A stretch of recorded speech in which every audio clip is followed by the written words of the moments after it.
दोन बड्या नेत्यांच्या कथित भेटीवरून चर्चेला उधाण आलंय। शरद पवार आणि प्रकाश आंबेडकर यांची भेट झाली का नाही झाली यावरून तर्कवितर्क लढवले जात आहेत। इतकंच नाही तर सत्ताधारी आणि विरोधक या मुद्द्यावरून भिडलेत सुद्धा मंडळी। पाहुयात या राजकीय लढाईवरचा रिपोर्ट।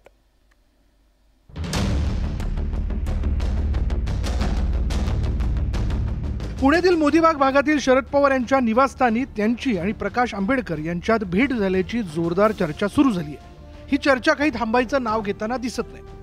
आगामी लोकसभा आणि विधानसभा निवडणुकांच्या पार्श्वभूमीवर दोन्ही नेत्यांची चर्चा झाल्याचं बोललं जात आहे। महाविकास आघाडीत अजून वंचित बहुजन आघाडीचा समावेश झालेला नाही। वंचितला महाविकास आघाडीत घेण्यासाठी शरद पवारांनी होकार दर्शवल्यानं दोन्ही नेत्यांची भेट झाल्याच्या चर्चेला बळ मिळालं होतं। तर शिवसेना ठाकरे गटानं प्रकाश आंबेडकरांच्या सभा म्हणजे ते लढाईत उतरले असल्याचं दर्शक असल्याचं वक्तव्य केलंय।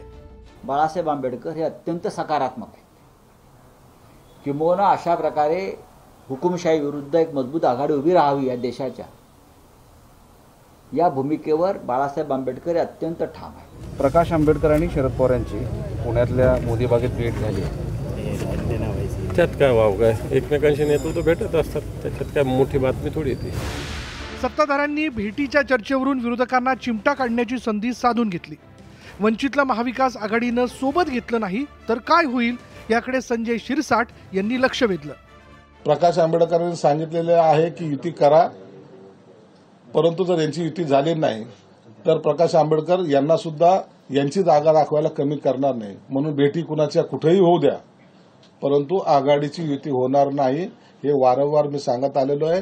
शरद पवार राहत असलेल्या मोदीबागेत माझे नातेवाईक राहतात, त्यांना भेटण्यासाठी मोदीबागेमध्ये आलो होतो असं प्रकाश आंबेडकर यांनी सांगितलं। मात्र शरद पवार यांच्यासोबत भेट झाली नाही असंही त्यांनी स्पष्ट केलं। परिणामी आता सुरू असलेल्या चर्चेला विराम मिळेल। पण भेटीच्या चर्चांनी राजकीय वातावरण चांगलंच तापलं होतं। Bureau report, news 18 Lokmat.